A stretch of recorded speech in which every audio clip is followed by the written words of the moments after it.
Welcome to the Banker Lamp. Please enjoy the video. You begin by opening the gift card wallet and signing in.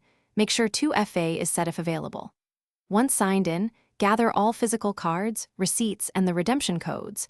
Note balances and the last 4 digits for reference. Next, tap Add Card and either scan the barcode or type the card number and PIN. Confirm the expiration date and issuer.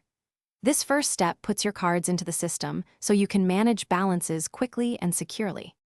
Once your cards are in, organize them so you can find what you need fast. Label each card with the store name, assign colors, and move important ones to favorites. Then reconcile balances by linking recent transactions or scanning receipts. Set low balance alerts at $5 or a percentage like 10% so you won't be surprised.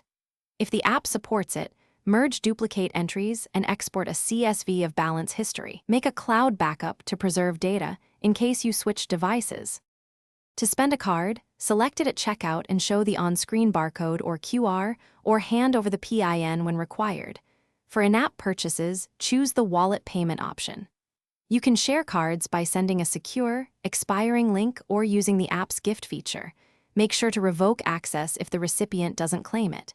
If a balance looks wrong, refresh the app, rescan the barcode. Then contact support with a photo of the card and receipt. This speeds. Thanks for watching. If this was helpful, leave a like and consider subscribing. See you next time.